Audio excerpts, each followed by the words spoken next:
Okay, good morning everyone. आओ शुरू करेंगे। Will start off with risk management from today.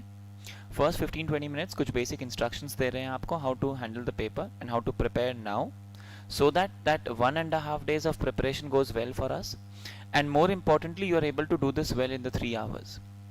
आपको पता होगा, आप 4 hours, आपको पता होगा आपका elective paper is an open book examination. Now the problem that happens with an open book exam is people take it too conveniently with the fact कि sir open book है, हो जाएगा सर, ढूंढ लेंगे, फटाफट हो जाएगा कंफर्टेबली। प्रॉब्लम क्या होता है ना कि भले ही ओपन बुक हो, लेकिन उससे भी ज़्यादा डिफिकल्ट ये होता है कि you have to be able to pick up the lines where this is kept. अगर रीसेंट पेपर्स का ट्रेंड देखें तो it is more of a pure theoretical paper, more of a theoretical paper with MCQs. तो MCQs का heavy weightage होने से scoring हो जाता है, लेकिन न्यूमेरिकल्स हार्डली होते हैं, हार्डली मतलब कुछ कुछ छोटे छोटे पॉकेट्स ऑफ टॉपिक्स है जिसपे न्यूमेरिकल्स बन सकता है। Otherwise it's a theoretical paper, it's a pure theoretical paper with pockets of practicals, जैसे ITSM EISSM होता था विद फ्लो चार्ट्स। ये समझिएगा कि कोई भी इलेक्टिव पेपर अगर आप टेकअप कर रहे हो तो इलेक्टिव पेपर पढ़ते टाइम ऑब्वियसली सबसे पहली चीज आपको सिर्फ और सिर्फ इंस्टीट्यूट के मैट से पढ़ना है और कहीं से नहीं पढ़ना है। इंस्टीट्यूट मैट का अगर एक समराइज्ड वर्जन भी अवेलेबल हो तो उससे भी नहीं पढ़ना है, क्योंकि इंस्टीट्यूट का इंटर लेवल पे, फाइनल लेवल पे जितने भी MCQ पेपर्स हैं उनमें उनका एक ट्रेंड है, एक हैबिट है। वो क्या करते हैं, एक लाइन कहीं से भी उठाकर दे देंगे, एक पैराग्राफ का एक लाइन, और आपको बोलेंगे इस लाइन के बेसिस पे आपको 4 ऑप्शन दे दिया जाएगा and you have to tell me which is the right option. Now it is very critical for me to be able to identify those lines. The problem starts happening if I'm studying from 2 different places. Even if I use for revision a different book, तो एक pictorial image नहीं बनता mind में। अगर आप एक ही जगह से 4 बार पढ़ते हो तो उसका एक पिक्टोरियल इमेज माइंड में सेट होता है। मेरे को एक विजुअल्स रहते हैं कि ये टॉपिक कौन से पेज में कहां पर प्लेस्ड है, और ऑटोमेटिकली याद आता है, सर एक बार लेफ्ट पेज में था, बॉटम में था, सर याद आ रहा है, and you are able to flip and find it out. वही अगर 2-3 जगह से पढ़ते हैं ना तो वो इमेज धुंधला हो जाता है, you not able to recall in the exams. वो ओपन बुक होते हुए भी कई बार 5-10 मिनट एक्स्ट्रा लग जाता है, and that is very critical for this paper. तो पढ़ना सिर्फ और सिर्फ इंस्टीट्यूट के मैथ से। इंस्टीट्यूट के मैथ को जैसे हम हर अपने थ्योरी पेपर के लिए करते हैं, हर थ्योरी पेपर में मेरा ये मानना है कि अगर आप इंस्टीट्यूट के मैथ को 4 बार पढ़ रहे हो, 4 बार, there is nothing that stops you from scoring well, and this is a scoring paper. If you will see the trends online, it's all available through facts. Majority people, majority by a fair margin, are selecting risk management as a paper, and the people who are selecting risk management, a large chunk are able to score an exemption easily, and a lot of people every term with even average effort are able to score 70 plus. I'm not saying 80s 90s, but 70 plus easily आ रहा है लोगों का, not because let's say मेरा या X Y या Z का कुछ लेना देना, इट्स जस्ट बिकॉज पेपर एक रिलेटिवली इजी है। दूसरा, MCQs वगैरह आने से स्कोर करना इजी हो जाता है, लेकिन एफर्ट इसमें भी लगेगा। MCQ पेपर्स को हैंडल करने का सबसे सिंपल तरीका होता है, how do you narrow down and solve the MCQ। You should know, it should be like chapter, topic, para, line, and then I am able to tick my MCQ। So ideally question को सुनते ही, देखते ही मेरे को सबसे पहले उसका chapter click होना चाहिए। It should be very clear कि कौन सा चैप्टर का है, कौन सा टॉपिक का है। Once I know the chapter and topic without looking into the book, I should know the chapter and topic, and then I open the book and quickly look into that topic. उसका 2 या 4 paragraph जो होगा उसमें ढूंढ के वो line देखा, उसके बेसिस पे आंसर किया। But chapter and topic you have to be able to pick without looking into the books. That is the level of preparation that is required. कि टॉपिक को देखते ही मुझे ये क्लियर होना चाहिए कि ये टॉपिक कौन से, ये लाइन कौन से टॉपिक कौन से चैप्टर का है, जो सिर्फ तब आएगा अगर कॉन्सेप्चुअल क्लैरिटीज हो। हर एक चैप्टर, इनफैक्ट कई बार ऐसा भी होगा एक टॉपिक 2 चैप्टर में कवर होंगे। There will be some overlapping discussions also where the same topic gets discussed twice, maybe with respect to one context and again with respect to another context.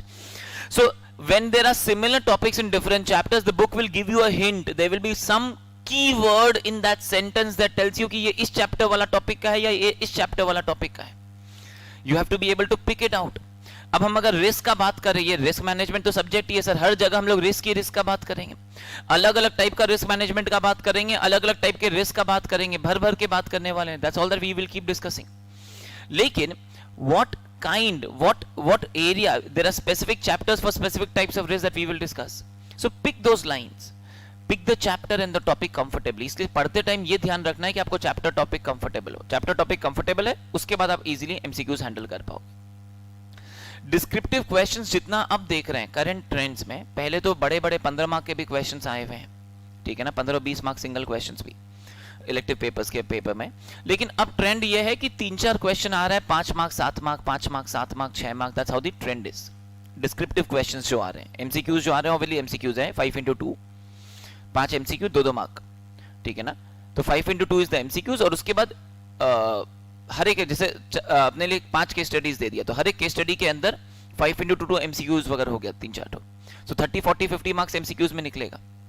उसके remaining के अंदर descriptive questions है. Descriptive में भी 5 mark, 6 mark, 7 mark, 4 mark. तो 15-20 mark वाले trend current paper में नहीं है. तो ऑब्वियसली ऐसा नहीं है कि एक पेपर को देख के हम लोग उसको एक पैटर्न मान सकते हैं.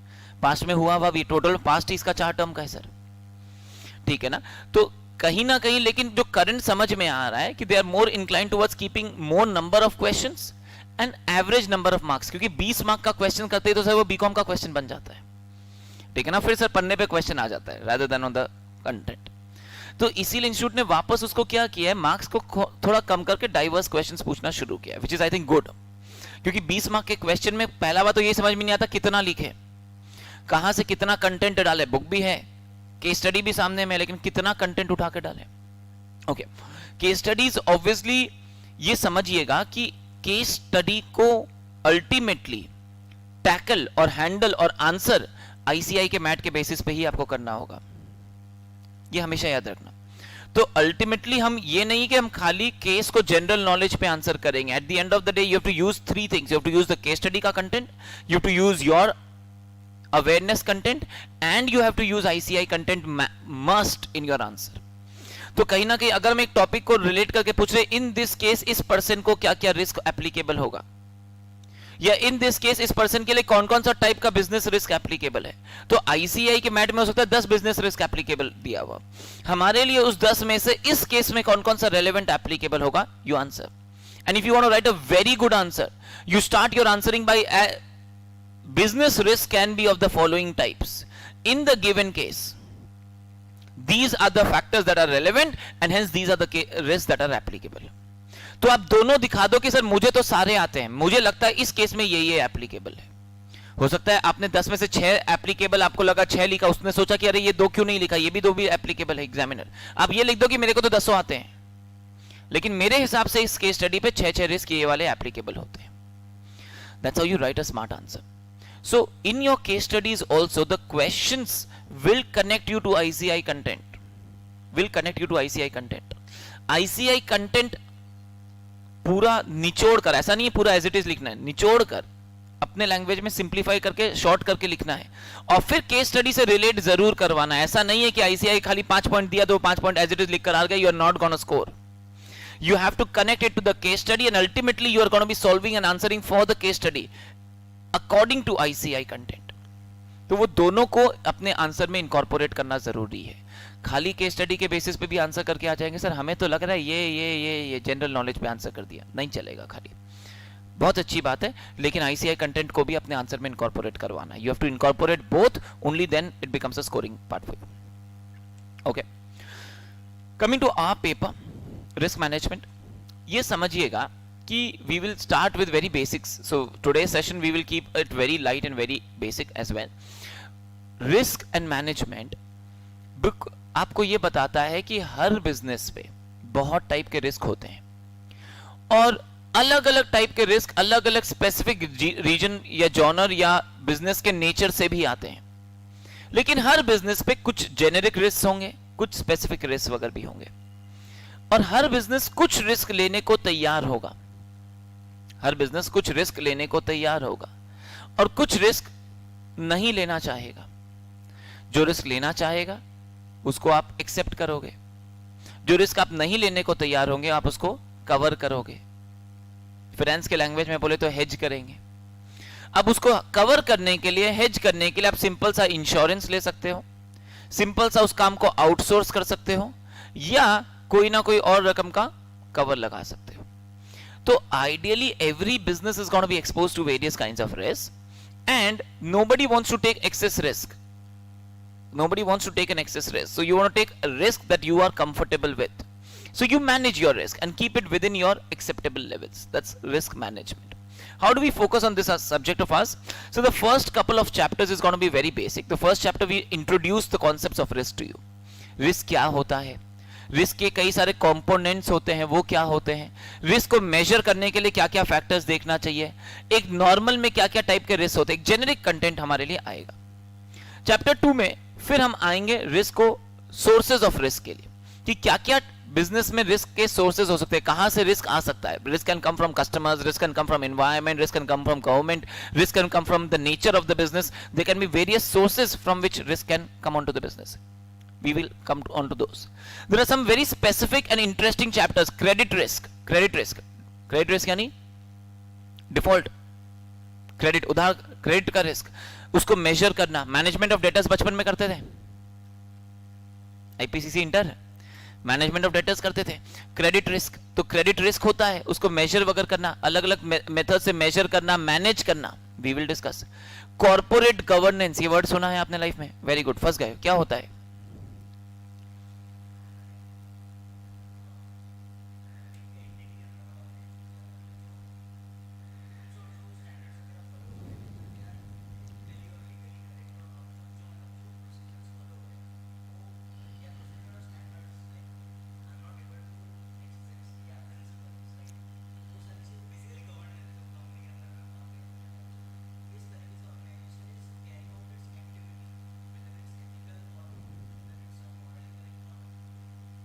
ओके, सिंप्लीफाई कर देंगे चीजों को. गवर्नेंस का मतलब होता है मैनेजमेंट. गवर्नेंस का मतलब होता है मैनेजमेंट. कॉर्पोरेट यानी कंपनी, एंटिटी. कॉर्पोरेट गवर्नेंस यानी बिजनेस को मैनेज करना. तो बिजनेस को मैनेज करने के लिए जो भी rules, policies, guidelines, practices, standards, जितना भी सिनोनिम्स यूज कर लो, ये जितने भी कंपनी में हम लगा रहे हैं, जिसके थ्रू कंपनी में ट्रांसपेरेंसी हो, कंपनी के अंदर compliance of laws and regulations हो, ट्रांसपेरेंसी हो, compliance of laws and regulations हो, और सारी चीजें एथिकली, मॉरली हो, फ्रॉड एरर्स नहीं हो, ये कॉर्पोरेट गवर्नेंस का ऑब्जेक्टिव होता है. ठीक है ना? तो कॉर्पोरेट गवर्नेंस से रिलेटेड क्या क्या रिस्क हो सकता है, जिसके वजह से कॉर्पोरेट गवर्नेंस अटैक हो सकता है, क्या क्या risk with respect to corporate governance हो सकता है. We have a separate chapter, we focus upon that. Value at risk, VaR बोल के एक टॉपिक है हमारा, थोड़ा सा न्यूमेरिकल वाला एरिया. वैर, value at risk, numerically calculate करना सीखेंगे. ठीक है ना? सिमिलर कंटेंट आपके एसएफएम में भी है. Okay, so there are gonna be some basic chapters where we will go into individual areas with respect to risk management, and towards the end we will talk about enterprise risk management. What's gonna be enterprise risk management? So the book goes on to say that, you know, if I am a corporate, I may have different branches, different units, different entities, different departments, different product lines, different verticals, different SBUs. Simple word use करें तो different unit के अंदर 24 तरीके से बात करें.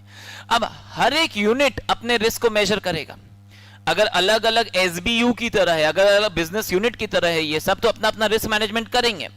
लेकिन ऐसा हो सकता है कि हर कोई अपना अपना रिस्क मैनेजमेंट अच्छे से करे, लेकिन company as a whole total risk कम या ज्यादा रह जाए. हो सकता है कोई रिस्क इंडिविजुअली इंपॉर्टेंट नहीं था, लेकिन कलेक्टिवली ज्यादा इंपॉर्टेंट हो गया. इंडिविजुअली वो जब रिस्क मैनेजमेंट करेंगे, so they may not understand the collective implications of those risk. Book बोलता है रिस्क मैनेजमेंट एंटरप्राइज लेवल पे करते हैं, और ना कि इंडिविजुअल खाली यूनिट लेवल पे. यूनिट पे भी करेंगे, लेकिन risk management should be overall enterprise levels. समझ में आ रहा है? Okay, that's how we will proceed into different chapters and genres. Just to start off with the first basic things is risk. So we will first focus upon for the next almost half an hour with you, risk क्या होता है, risk के लिए क्या क्या चीजें होंगी, risk को कैसे measure करते हैं, and क्या क्या types of risk होते हैं. रिस्क के कई सारे डेफिनेशंस, बुक आपको आईसीआई बहुत प्यार से कई सारे डेफिनेशंस ऑफ रिस्क आपको पढ़ाएगा।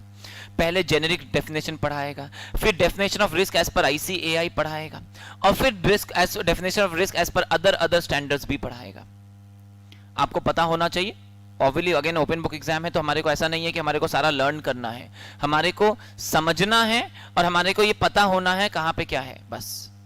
So don't go into the mugging point, more focus upon the understanding point. Okay, want to understand with you what is risk? Any threat to business is a risk. Okay, whatever comes to your mind, go ahead. What else? और क्या क्या mind में आ रहा है?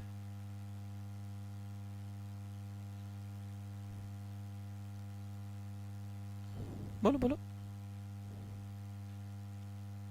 everyone.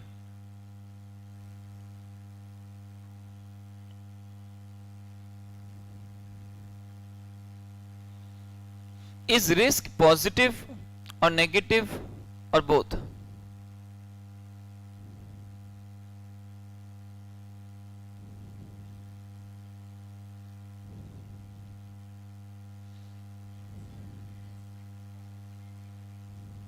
Result of the risk can be positive or negative, both. Okay, I'm just asking. Okay, yeah, whatever comes to your mind, everyone. Okay. Is risk equal to loss? Sir, if risk was equal to loss, then high risk would mean high loss. But finance की दुनिया में तो बचपन से सीखा है sir, जब से फाइनेंस वर्ड सीखा है, हाई रिस्क हाई रिटर्न। तो risk is not equal to loss, risk is the possibility और the probability of loss happening. The possibility of loss happening is risk, the probability of that happening something, the probability of any unwanted event occurring is going to be called risk. Probability of any unwanted event occurring is going to be called a risk. For any risk you will have two components. There's going to be something called a threat and there's going to be something called a vulnerability. ये सब आगे हैं, अलग अलग chapters में आएंगे, अभी overview के लिए ये सब पहले समझाना जरूरी है। There's going to be something called a threat and there's going to be something called a vulnerability. Can you explain the word threat and vulnerability? What does the word vulnerability click to you?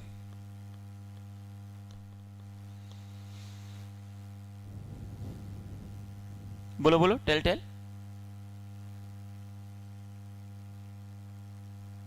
Vulnerability सुना है, comes from the word vulnerable. Exposure. Vulnerability means a weakness. A weakness. What is a threat?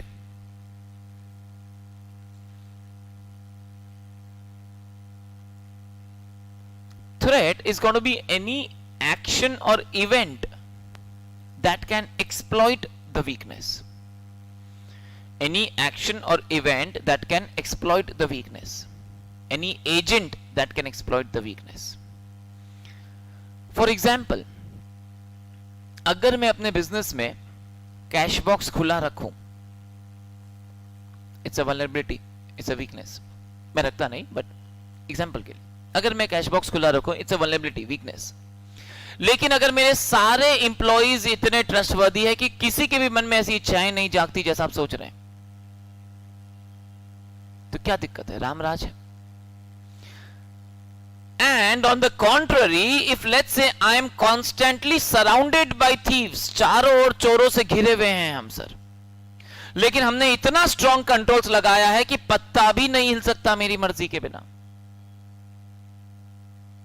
तो भी there's no problem at all.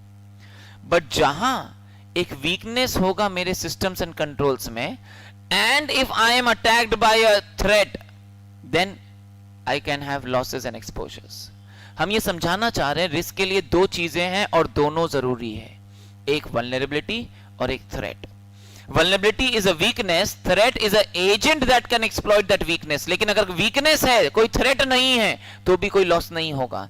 अगर threat है लेकिन कोई vulnerability नहीं है, तो भी कोई लॉस नहीं होगा। For any risk to materialise you need to have a threat and a vulnerability, दोनों होगा, तो ये होने का chances is going to be called a risk. Are you with me? Yes. For example, if I have a very weak immune system, if I have a very weak immune system, but if I keep myself protected against all harmful bacteria and viruses, I will not fall sick. On the contrary, if I have a very strong immune system and if I'm attacked by harmful bacteria and viruses, I will still not fall sick. But if there's a weakness in my immune system and if I'm attacked by harmful bacteria and viruses, then I will catch cough, cold, flu, influenza, etc., etc. For any risk to materialize, you need to have both the things. You need to have a threat and you need to have a vulnerability. समझ में आ रहा है? Okay. Now, keep understanding कि risk is the possibility or the probability that this something like this would happen. कोई भी risk को जब भी हम एनालाइज करेंगे, मेजर करेंगे, जिस भी चैप्टर में, जो अभी डिस्कस कर रहा हूं ये जेनेरिक कंटेंट है जो हर चैप्टर में आने वाला है, तो मैं जब भी हम रिस्क को एनालाइज करेंगे, असेस करेंगे, हम दो पैरामीटर्स के बेसिस पे करेंगे. सर क्या दो पैरामीटर्स? पहला, रिस्क के मटेरियलाइज होने का प्रोबेबिलिटी कितना, what's the probability of the risk materialising, होने का चांसेस कितना, और दूसरा अगर हुआ तो लॉस कितना. दो ही पैरामीटर्स है रिस्क को असेस और चेक करने का, एक होने का प्रोबेबिलिटी कितना और दूसरा अगर हुआ तो लॉस कितना. The probability and the exposure. We use the word exposure. Exposure is the possible losses that you may face if the risk materializes. It's possible losses, not actual loss. Possible losses that you may face if the risk materializes. Are you with me? Okay. For risk management, we will have less of notes, so you can always write them in your book itself. Or if you want to make a copy, maybe a thin copy or some end 10-20 Panna of a copy. Because कुछ कुछ write-ups होगा जो मैं लिखवाऊंगा, आप ideally book में ही scribble करें या फिर एक कॉपी का कोना में लास्ट का या स्टार्टिंग का 20 पन्ना बना ले, उससे ज्यादा का दरकार नहीं पड़ेगा. A couple of diagrams to start off with.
Draw किया.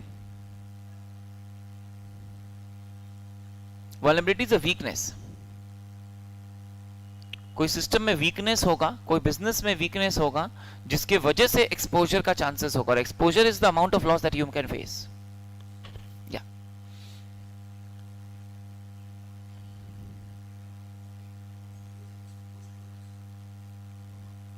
नहीं, जैसे अपने फॉरेक्स में भी बोलते हैं कि exposures, transaction exposure, translation exposure, so that's the amount of profit loss that can happen if the forex rate changes. अगर घटना बढ़ता है तो इतना का ट्रांसलेशन एक्सपोजर, इतना का ट्रांजैक्शन एक्सपोजर है, जितना क्वांटिटी से प्रॉफिट लॉस हो सकता है अपने लिए. तो exposure is the possible profit और loss that you may have. Again when you say expose to also it's possibly जो हो सकता है इतना अमाउंट का प्रॉफिट या loss. Are you with me? Okay, a few things that you should know. Risk is uncertainty. ये सब book में लाइंस आएंगे, लेकिन क्रक्स है, की थिंग्स है जो अपने एक जगह नोट कर रहे हैं. ठीक है,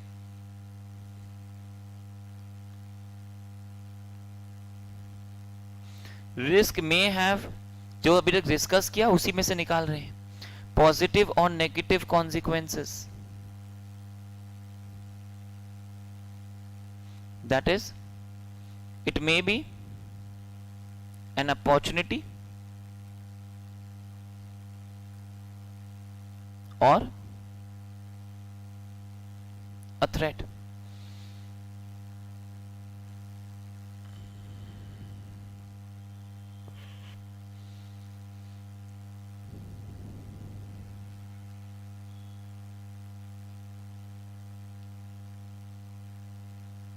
It may be an opportunity or a threat. Risk is measured and analyzed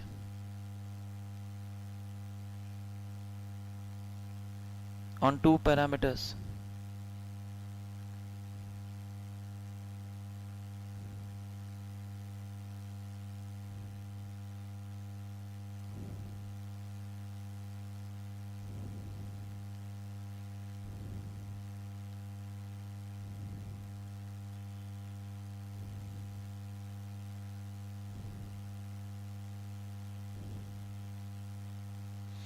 probability, possibility, likelihood, ये वर्ड कई बार अपने यूज करेंगे.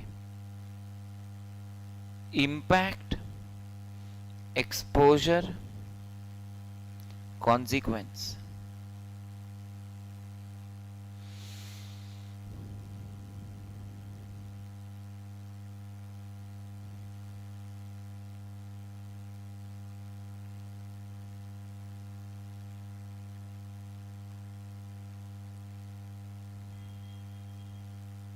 ठीक है ना? Okay. Risk management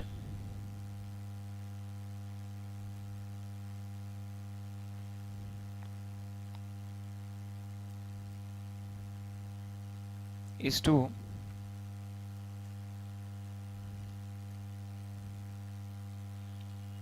identify, assess, identify and analyze risk, and to reduce and maintain risk.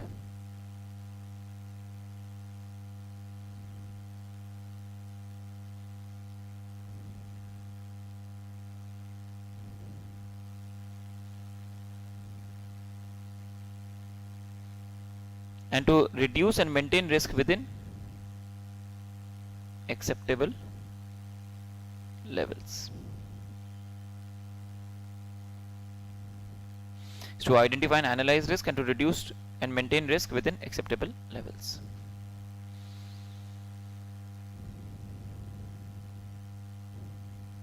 समझ में आ रहा है क्या?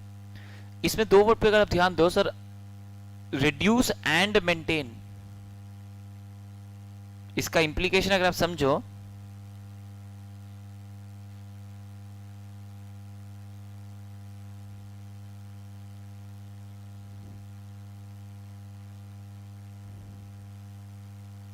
it's a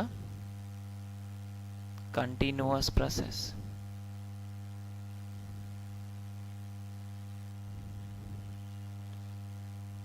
Risk management is not a one-time process.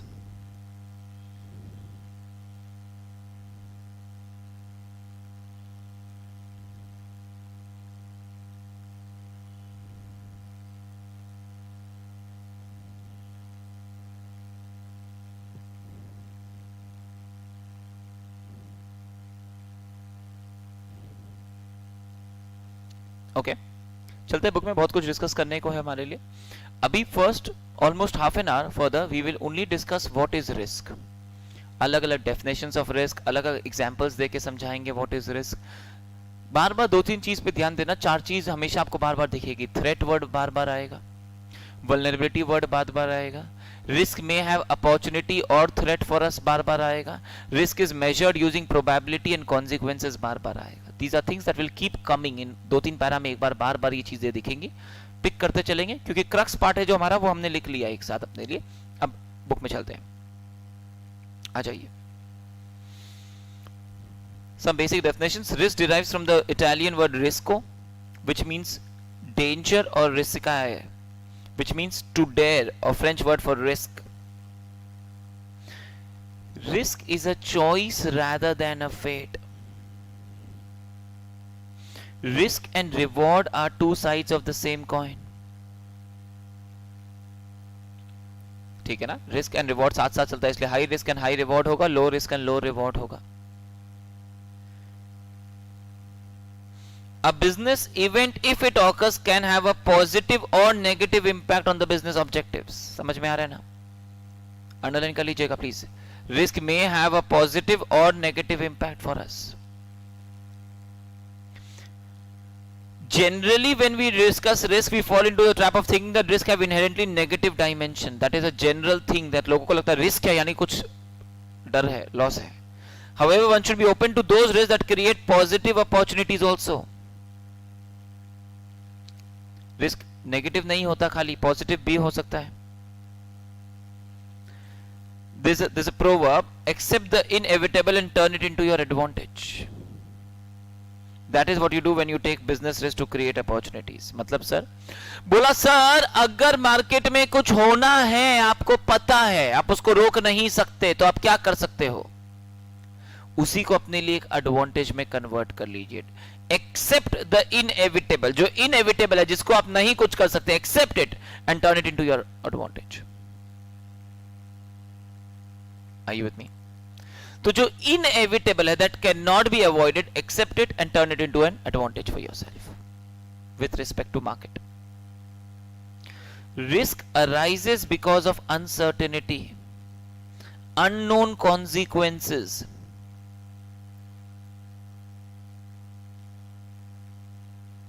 The degree of uncertainty or likelihood of occurrence and the impact of the risk combined together form the magnitude of the risk. दो चीज है, probability, likelihood and impact. Together make the magnitude of risk. कोई भी risk कितना risky है, ज्यादा risky है या कम रिस्की है, हम जो बोलते हैं वो दो चीज के बेसिस पे होता है, probability and impact.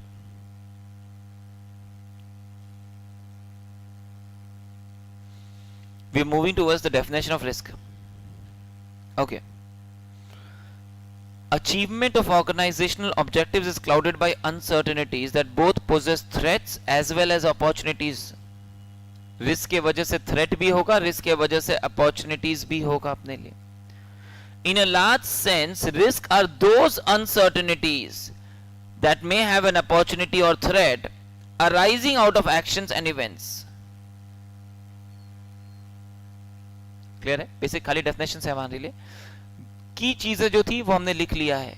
मेजर करने के लिए लाइक्लीहुड एंड इंपैक्ट आएगा. Risk can give us both positive and negative, opportunity and threat. Okay, we are moving towards the concept business risk. 2 minute रुक के फर्दर डिस्कस करना चाहता हूं बिजनेस रिस्क. उसके बाद एक टर्म आएगा फाइनेंशियल रिस्क. ये दो वर्ड काफी हद तक डिस्कस करेंगे हम अगले 10-15 पन्ना में. अगर आप थोड़ा बहुत मुझे बता सके sir, what is business risk आपके हिसाब से?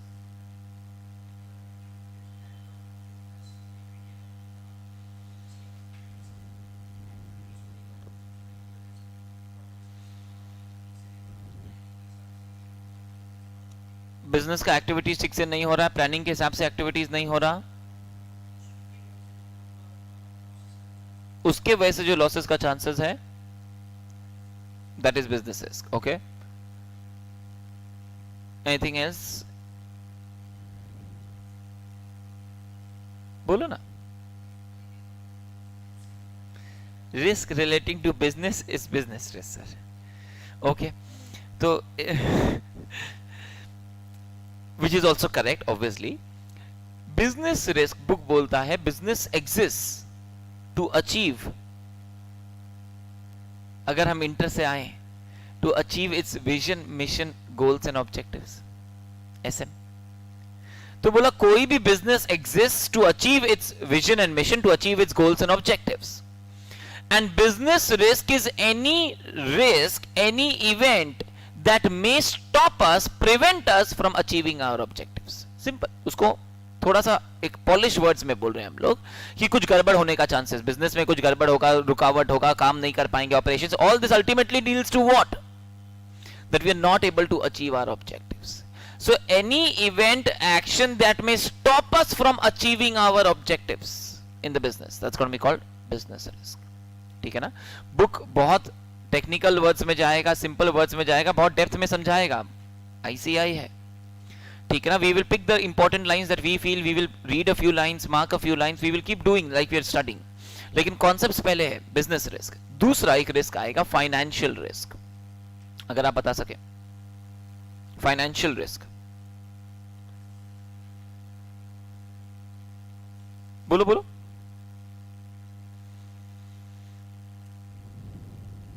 What is financial risk?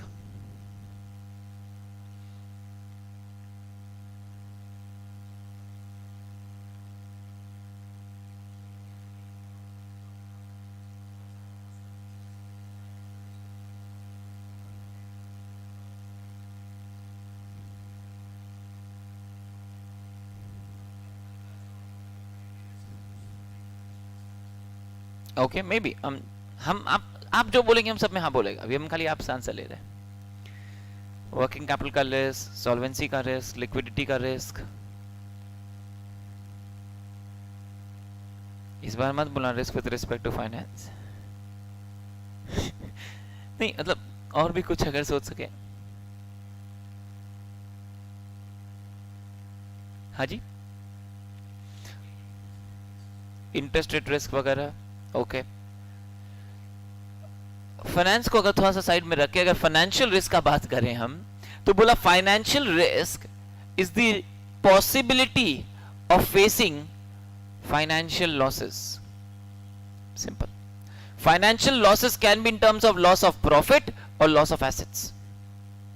Financial losses कोई भी फाइनेंशियल एसेट या फाइनेंशियल प्रॉफिट का लॉसेस वगैरह होने का chances, that's going to be called financial risk for us. ठीक है ना? तो कई सारे बेसिक टाइप्स ऑफ रिस्क हम लोग डिस्कस करते चलेंगे. अभी बिजनेस रिस्क और फाइनेंस रिस्क पे काफी 3-4 पन्ना हमारे को डिस्कस करना है, इसलिए पहले खाली इतना डिस्कस किया हमने. चलते हैं बुक की तरफ. Business risk first line is the crux part. Impedes यानी स्टॉप्स, प्रिवेंट्स. इंपीड यानी स्टॉप, प्रिवेंट. तो business risk impedes, stops, prevents us from achieving the organisations goals and objectives. All entities exist to provide benefit for their stakeholders. ये तो basics है. Every business wants to create value for their stakeholders, create benefit. Value is created for a stakeholder if they get something he finds important. Value क्या होता है? What is value? How do you say value creation हो रहा है? How do you say there is a value addition? हाँ जी, सब सुना सुना तो लग रहा है सर. सुना सुना नहीं लग रहा है, दैट इज इंपॉर्टेंट हमारे सेशंस में. सुना सुना होना चाहिए, सुना सुना नहीं होना चाहिए. What is value creation? What is value addition? What is value? To make something useful. Okay, value is the worth और द यूटिलिटी और the benefit and the satisfaction that we can derive from anything is going to be called its value. Value for stakeholders is उनको हमसे कुछ ना कुछ benefit, कुछ ना कुछ advantage, कुछ ना कुछ satisfactory returns मिलना चाहिए. That's what the every stakeholder wants. Stakeholder word आप समझते हैं? I'm sure I'm dealing with proper final students. Okay, ठीक है ना? So it is all the people who are interested in the affairs of the business. खाली shareholders का बात नहीं कर रहे हैं हम. Employees, government, customers, suppliers, society, everybody interested in the affairs of the business is going to be called stakeholders. So her business value create करने का कोशिश करता है फॉर द स्टेक होल्डर्स, क्योंकि अगर सारे स्टेक होल्डर्स खुश होंगे तो ही हम बिजनेस आगे बढ़ा पाएंगे, एक अच्छा बिजनेस लॉन्ग टर्म में बन पाएंगे. So for the long term sustainability, for the long term success of the organization, we have to create value. We have to create value for stakeholders. Value is created or destroyed by decisions. आप जो सही decision लेंगे तो उससे value create होगा, अगर एक गलत डिसीजन लेंगे तो उससे वैल्यू डिस्ट्रॉय होगा. ओके, आगे आना मेरे साथ साथ.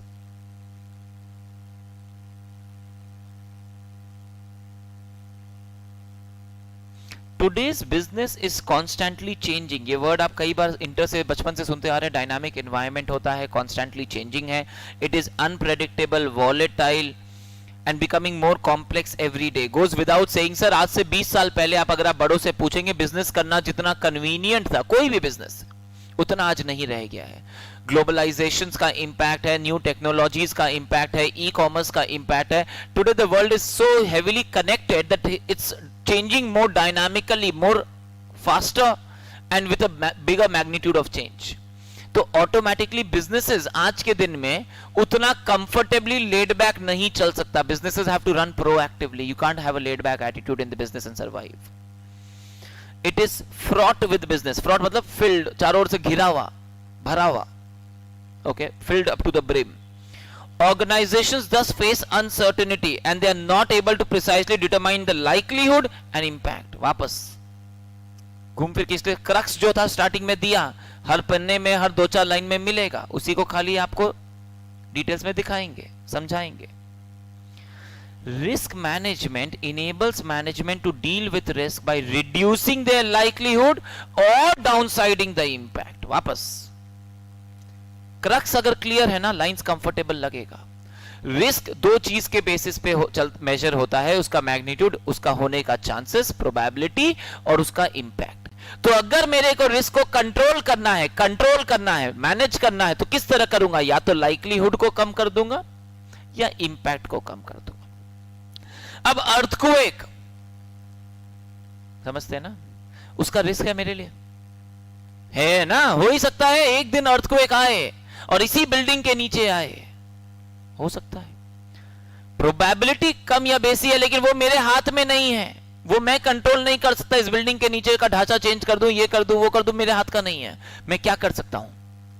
इंश्योरेंस ले सकता हूं, ताकि अगर अर्थक्वेक आया और लॉस हुआ भी तो मेरे लिए इंपैक्ट थर्ड पार्टी कवर करके देगा। मैंने इंपैक्ट को कम कर दिया। Are you with me? चोरी का रिस्क, थेफ्ट हर बिजनेस में होता है, ठीक है ना। इंपैक्ट कितना कंट्रोल करोगे, कितने सामान को छुपाओगे? प्रोबेबिलिटी कम करने का कोशिश करते हैं, सीसीटीवी कैमरा लगाते हैं, गेट पे अच्छा वाला ताला लगाते हैं, सिक्योरिटी गार्ड लगाते हैं। इससे क्या होता है? चोरी का चांसेस कम हो जाता है। तो आप जितना भी कंट्रोल्स लगाओगे, जब भी दुनिया में रिस्क की बात होगी, कंट्रोल्स आएगा। They are like a reflection of each other.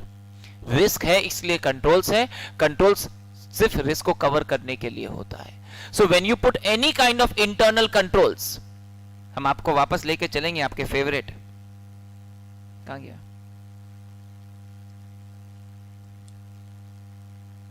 ठीक है ना, तो बचपन से सीख रहे हैं अब तो बोला sir controls will always come into the picture when we talk about risk, because we putting controls to cover risk.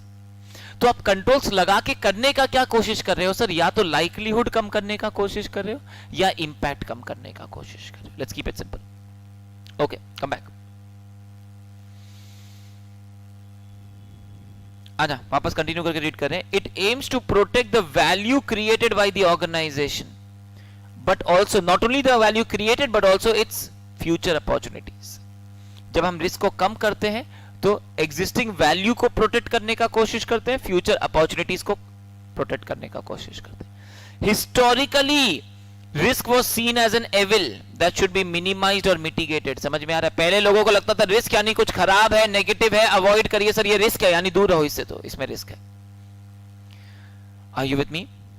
In recent years, regulatory requirements have forced businesses to contribute significant resources to address risk.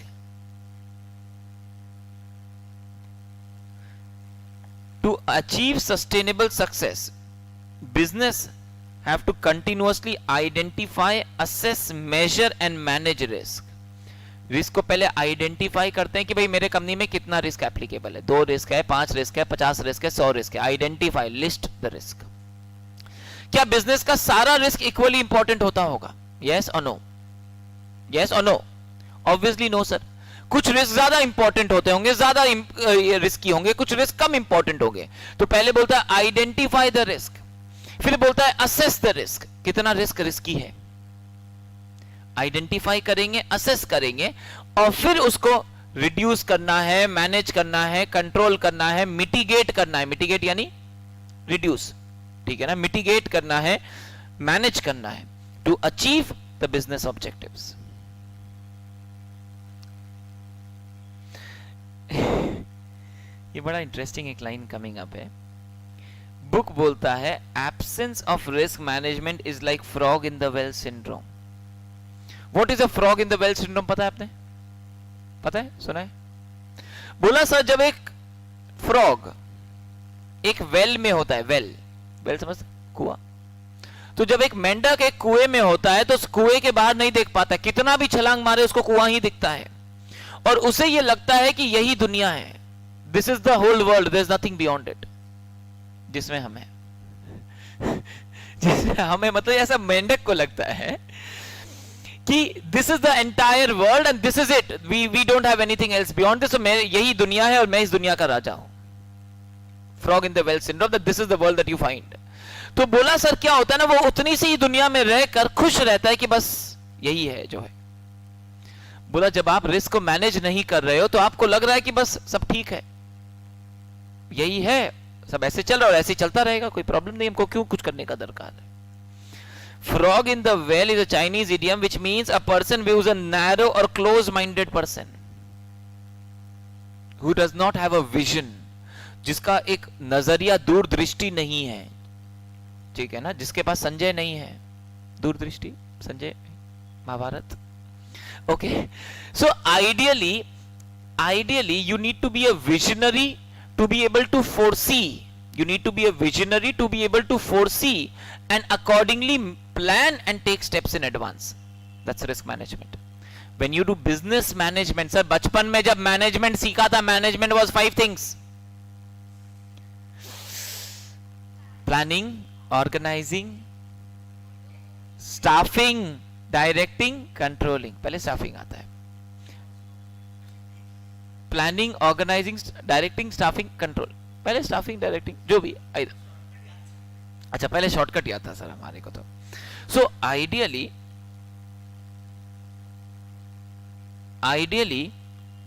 इन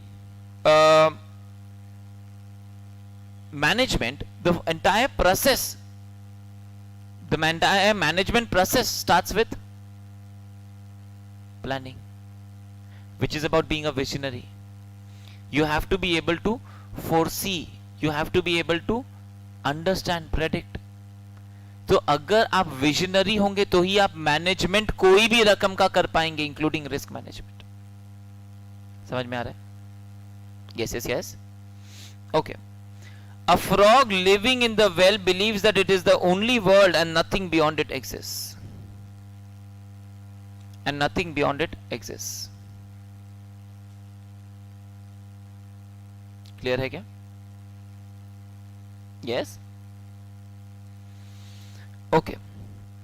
फिर book बोलता है a fast evolving business scenario, climatic change, uncertainty about global events, innovations, robotics, automations, कुछ कुछ word pick कर रहा हूं आपके लिए, aggressive organizational cultures, are you with me, climate crisis, government, regulators, board, society, terrorist attacks, weather events, global financial crisis, they all represent the extreme risks that are facing society. तो risk कई सारे extreme risk भी हो सकते हैं, हम ये बोलना चाह रहे हैं। एक पूरा फाइनेंशियल टर्मोइल, जैसे कि यूएस का फाइनेंशियल क्राइसिस हुआ था, यूरोप का फाइनेंशियल क्राइसिस वगैरह हुआ था, एक मैसिव रिसेशन से हमारा कंट्री करंटली गुजर रहा है, ठीक है ना, जिसका ऑफिशियली हम ना बोले लेकिन there is a clear idea of a meltdown, a slowdown in the economy. Okay, terrorist attacks, there can be various such extreme risks on the business as well. These extreme risks exist in addition to the daily mundane risk. Mundane यानी day to day, जो daily वाला काम है। So जो daily वाला होता है कि आज स्टाफ नहीं आया, बोला बीमार हो गया है सर, समझ रहे हैं ना? तो ये जो डेली वाले रिस्क होते हैं वो सब तो है ही है, उनके सिवाय ये एक्सट्रीम वाले रिस्क भी हमारे लिए होते हैं। The Oxford English Dictionary defines a risk is a chance or possibility of danger, loss, injury or other adverse consequences. मतलब possibility of any adverse consequences. And the definition of risk is exposed to danger. At risk means exposed to danger. Definition of at risk, focus on the word at. At risk means exposed to danger. In this context, risk is negative consequences. In this case, risk is negative consequences. However, taking a risk can also result in a positive outcome.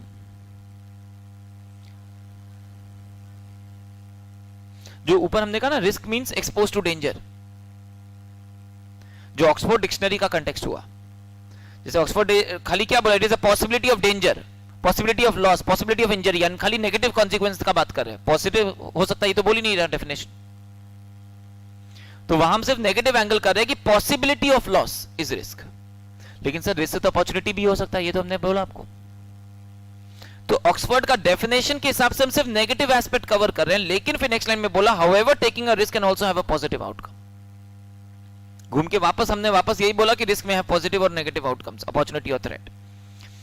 There may be a possibility that risk leads to uncertainty of outcome. Okay, अब बहुत ही गंदा सा example है ICI का, एक minute लेके read कर लो।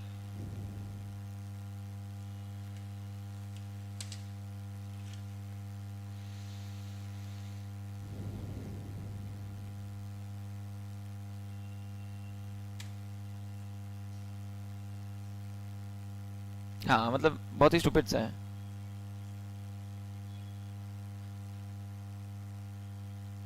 हाँ मतलब कहीं पे भी कुछ भी हो सकता है, फिर तो मतलब सर ये है कि अपने कमरे से ही बाहर मत निकलो, पांव फिसल गया चलते चलते तो गद्दे से ही मत उतरो। मतलब कोई भी चीज में फिर तो रिस्क हो सकता है sir. The outcome of risk is the potential of gaining और losing something of value. Gaining और लूजिंग समथिंग ऑफ वैल्यू, या तो कुछ गेन या कुछ लूज कर सकते हैं। Okay, the consequence of risk can be on health, social status, emotional, financial, reputational, goodwill. Are you with me? Clear है क्या? आगे आते हैं।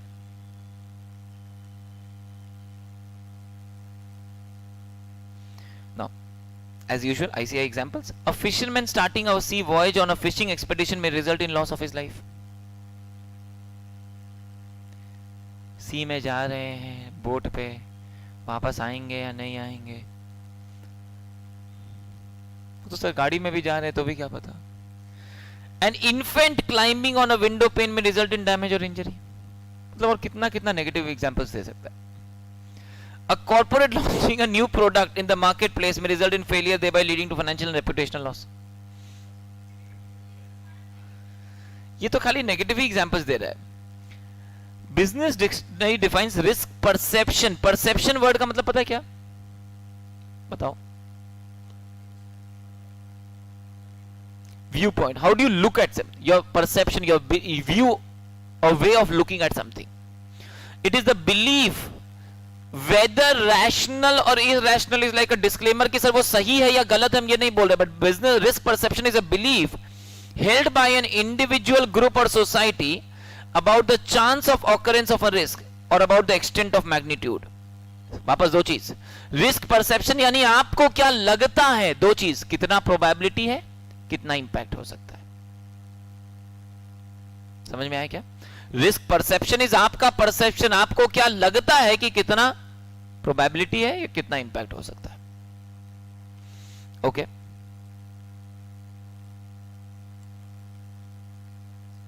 Example and example, giving you 2 minutes, फिर हम चलेंगे आईसीआई के एग्जाम्पल्स की तरफ।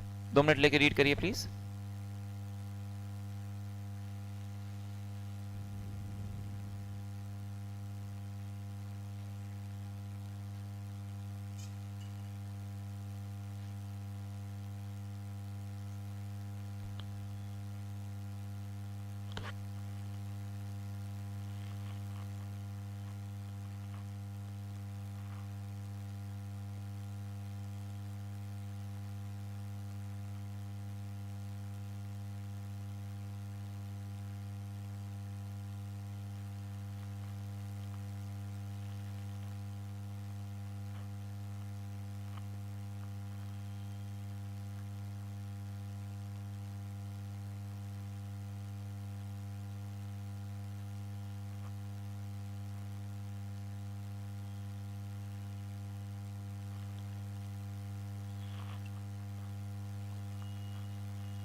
कॉग्निटिव साइकोलॉजी यानी पर्सन का attention level, memory, brain sharpness, ये सब को स्टडी करना।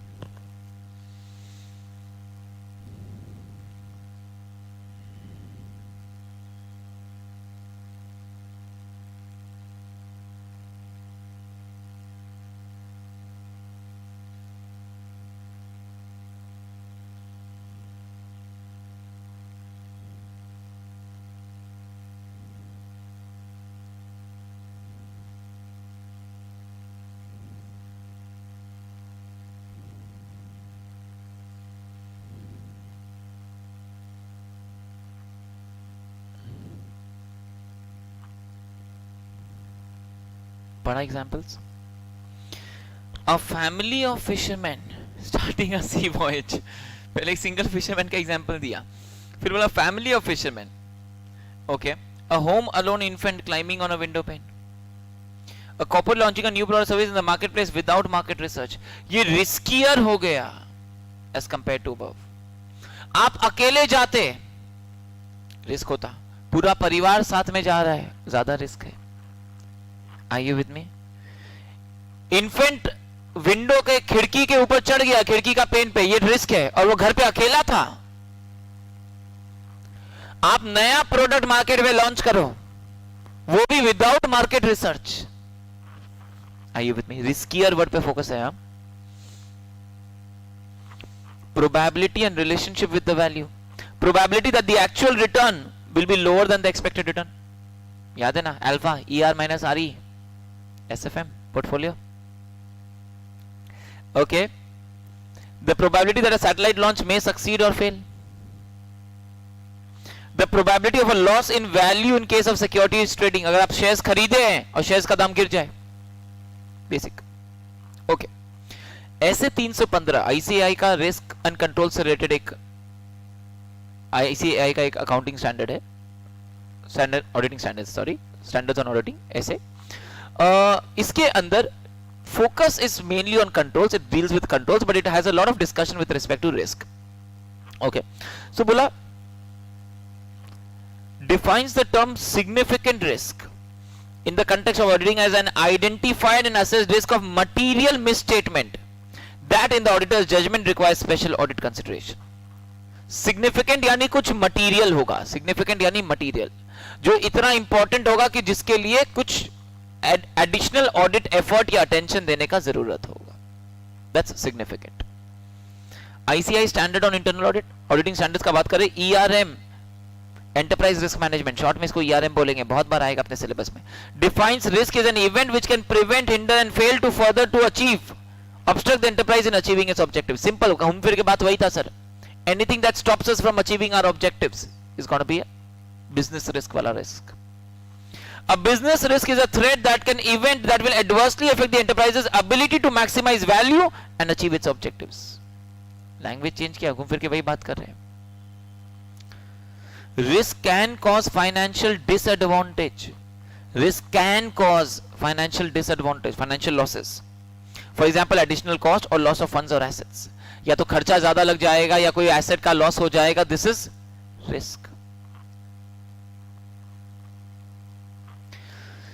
Risk is a product of दो चीज, probability of occurrence and the impact of such occurrence. घूम फिर के वापस आपको बोला, इसलिए जो क्रक्स पार्ट है चैप्टर का वो मैंने स्टार्टिंग में आपको दिया था कि अब जब लाइंस पढ़ेंगे तो खाली कनेक्ट करके लाइंस पढ़ रहे हैं हम लोग। ऐसे 315 डिफाइंस रिस्क एज आ जाइए।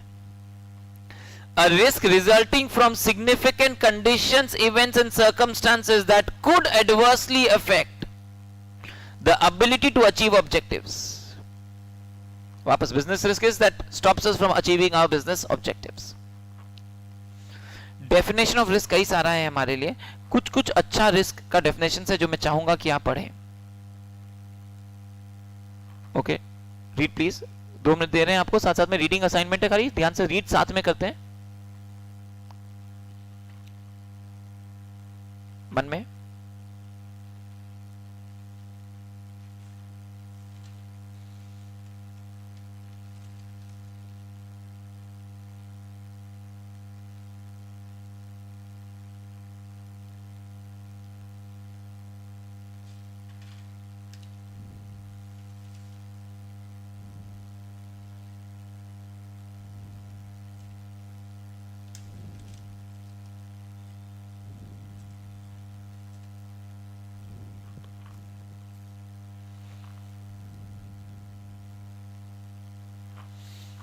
बोला effect of uncertainty on objectives, business risk, effect of uncertainty on objectives.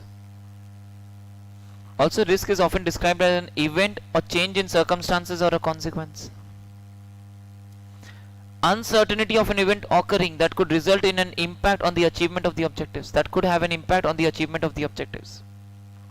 Risk is measured in terms of consequence, likelihood. Crux part उठाइए, देखिए बड़ा कंफर्टेबल लगेगा चैप्टर, कुछ नहीं है सर जो शुरू में लिखवाया उसके बाद रीड कर रहे हैं खाली हम लोग, बाकी बेसिक्स था. Okay, risk is the possibility that an event will occur which will impact the objectives. Sir जितना active voice, passive voice, English voice, जितना वॉइस चेंज करना है वही कर रहे हैं हम घूम फिर के, क्रक्स उतना ही है. Institute of chartered accountants of India ऐसे 315, सबका लिखा तो हमारा भी तो आए, आपका तो पहले बाहर लिख दिया, नहीं फिर से आए टेबल में. आइए पढ़िए, हमारा तो पढ़िए.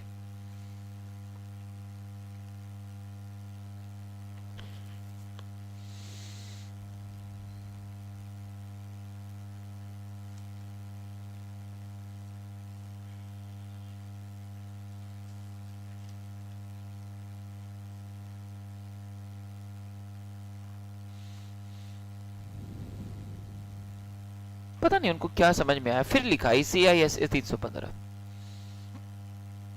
सर मेरा वाला तो 2 बार पढ़ना पड़ेगा आपको, मेरा वाला है सर, मेरा वाला पढ़ लीजिए भाई.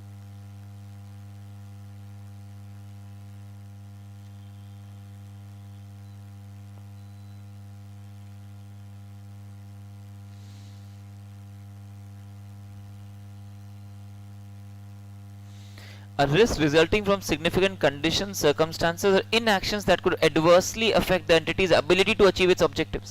Same cheese. Risk is defined as a combination of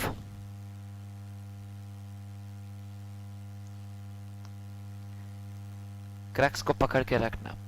covid 5 is a topic जो फाइनल में इसका जो सब्जेक्ट हुआ करता था उसमें काफी डेप्थ में हुआ करता था. Obviously it deals with control objectives for IT.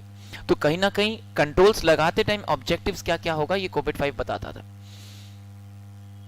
Obviously controls क्यों लगाते हैं, रिस्क को कवर करने के लिए. तो COBIT 5 had a lot of discussions with respect to risk and it says IT risk as business risk, specifically the business risk associated with the use, ownership and operation of influence and adoption of IT within an enterprise. So this is more of IT risk. Business risk का बात ही नहीं करता है, but business में जो भी risk create हो रहा होगा because of IT, because COVID सिर्फ IT का बात करता है.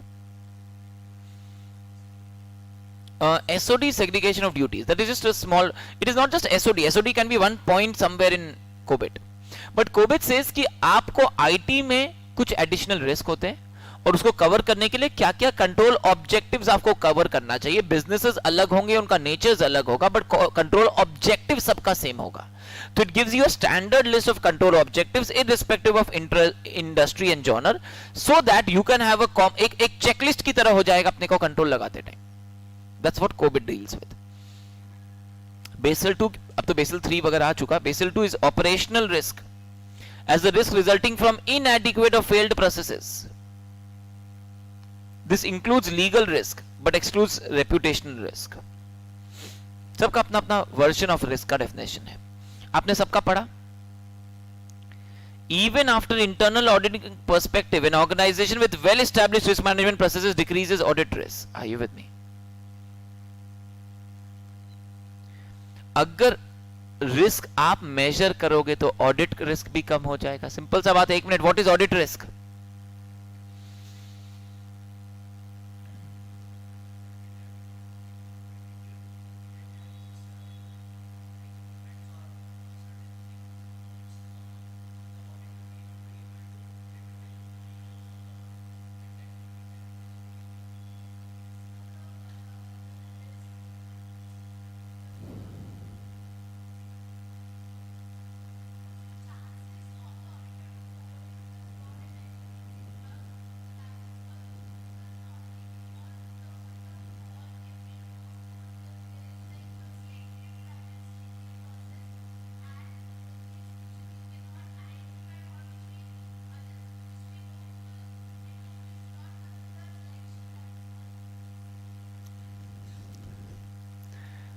हाँ, inherent risk, control risk, detection risk.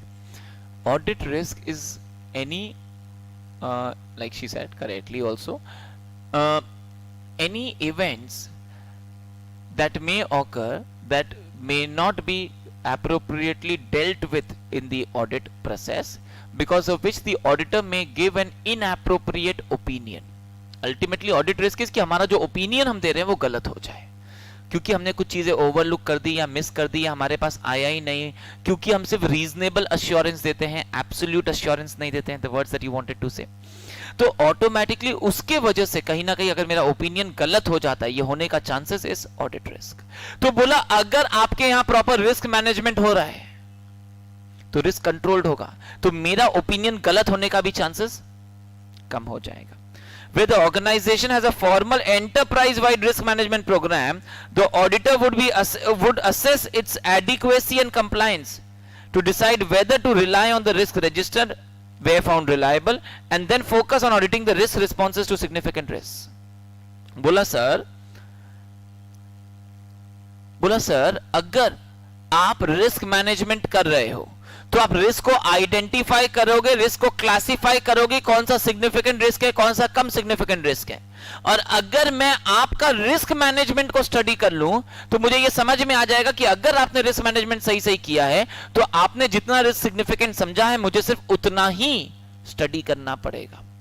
तो ऑटोमेटिकली मेरा ओपिनियन ज्यादातर सही जाएगा, फिर मेरा ओपिनियन गलत होने का चांसेस कम हो जाएगा, क्योंकि जितना मेजर सिग्निफिकेंट एरियाज होगा वो सब अपने आप ही कवर हो जाएगा. बिकॉज आपका अगर रिस्क मैनेजमेंट सही है तो मुझे पता है कि सिग्निफिकेंट रिस्क यही है जो आप बता रहे हैं.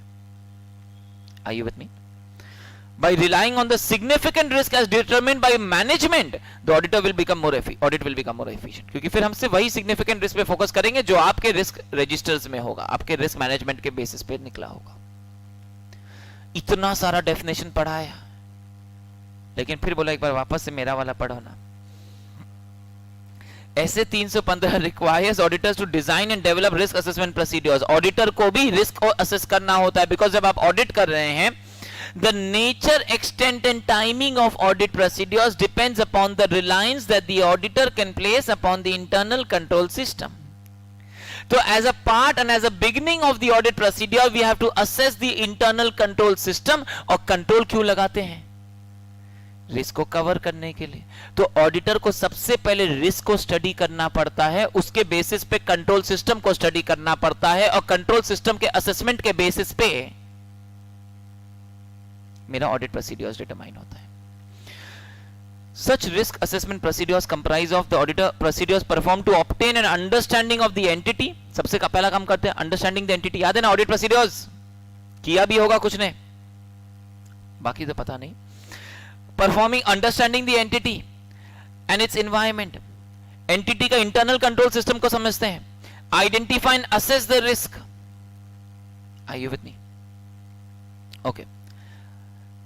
इंटरनेशनल ऑर्गेनाइजेशन फॉर स्टैंडर्ड्स, इसको शॉर्ट में आईएसओ बोलते हैं, पर इंटरनेशनल आईएसओ में इंटरनेशनल स्टैंडर्ड्स ऑर्गेनाइजेशन नहीं बोलते हैं. International organization for standardization defines risk as the effect of uncertainty on objectives. Effect of uncertainty on objectives. In this definition, uncertainty includes events that may or may not happen. It includes both a negative and positive impact on objectives. घूम फिर के वापस आ गया same बात पे.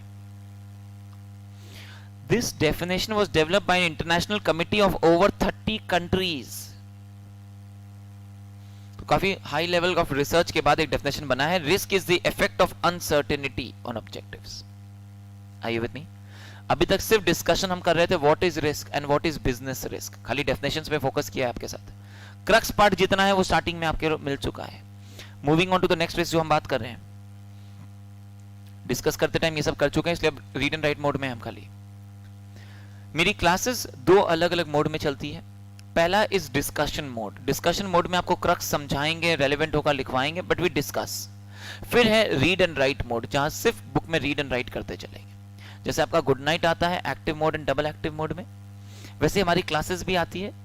All out वाला आता है ना, active mode double active mode, वैसे हमारी क्लासेस भी discussion mode and read and right mode में होती है. ओके, आगे आना फाइनेंशियल रिस्क में. Nasdaq defines financial. Nasdaq क्या पता है क्या? यूएस का स्टॉक एक्सचेंज, जैसे यहाँ पे सेंसेक्स है, निफ्टी है, यूएस में डाउ जोन्स है, नैस्डैक है. NASDAQ defines financial risk as the risk that the cash flow of an issuer will not be adequate to meet the financial obligations. That you have a financial shortfall, insolvency वाला चीज, liquidity crunch, referred to as the additional risk because of use of debt and equity. अगर आपको याद हो financial leverage, क्या छोड़ो, बोला sir financial leverage का डेफिनेशन होता था it is the additional risk created because of use of debt in the business. अगर एक ऑल इक्विटी बिजनेस है तो उसमें फाइनेंशियल रिस्क जीरो होता है. अगर आप प्रेफ डेट कोई भी फिक्स्ड रिटर्न इंस्ट्रूमेंट्स अपने बैलेंस शीट में कैपिटल में यूज करते हैं तो वो फिक्स्ड रिटर्न वालों को फिक्स देना पड़ेगा चाहे प्रॉफिट कमाए या नहीं कमाए. उसके वजह से जो एडिशनल रिस्क क्रिएट होता है उसको हम बोलते हैं financial risk. Are you with me? And generic terms, financial risk is the possibility that the investment return will be different from the historical or expected return. That the actual return may be different from the expected return, ER minus RE alpha. Are you with me? क्या चीज? नहीं चाहिए? Okay. Financial risk complete करते पहले. It is the possibility that the actual return may deviate from the expected returns and also takes into account the magnitude of the difference. Obviously, वापस दो word मिलेगा देखो ऊपर, possibility and magnitude. Pick. First line में मिलेगा possibility of the difference and the magnitude of the difference. Risk के अंदर दो चीज आएगा सर, होने का probability, होने का impact. Okay, आ गया ना? For example, a US Treasury bond is considered to be one of the safest investments. A US Treasury bond is one of the safest investments in comparison to an investment of speculative grade corporate bond. Speculative grade corporate bond. Corporate और Treasury में क्या फर्क होता है आपको पता है? Treasury यानी by the government है, Corporate यानी by a company है. कौन सा किसमें रिस्क कम होगा? Obviously रिस्क गवर्नमेंट वाला में रिस्क कम होगा, कॉर्पोरेट में रिस्क ज्यादा होगा, डिफॉल्ट का रिस्क रहता है. उसमें भी अगर आपने अभी क्रेडिट रेटिंग में नहीं जा रहे, बट क्रेडिट रेटिंग के अलग अलग कैटेगरीज होते हैं, AAA, AA, A, BBB, BB and so onwards. तो अगर कोई स्पेक्युलेटिव लेवल का कॉर्पोरेट बॉन्ड है उसमें रिस्क ज्यादा होगा as compare to a treasury bond. US treasury notes and bonds yield lower rates of return. Obviously risk कम होगा तो रिटर्न भी कम दे रहा होगा. The reason for this is that a corporate is more likely to default on debt than the US government. Because the risk of investing in a corporate bond is higher, the investors are offered a higher rate of return. Wow. Are you with me? Sir, high risk, high return है, low risk, low return है. Okay.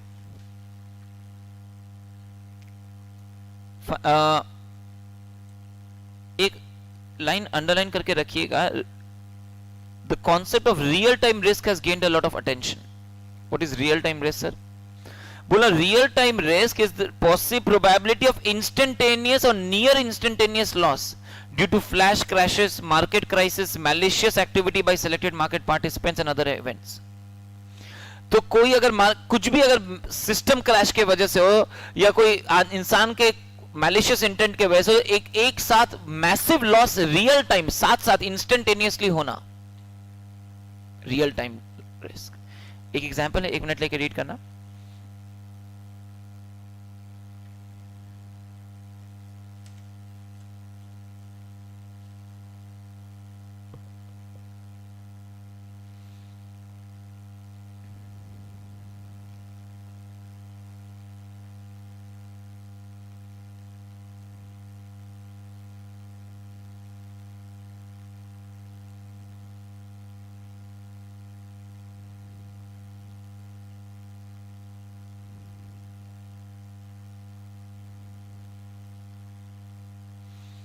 Basel 3 requires real time risk management for bank stability. समझ में आ रहा है?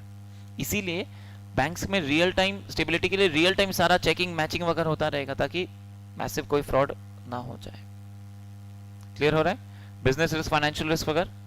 ठीक है, आगे continue करेंगे.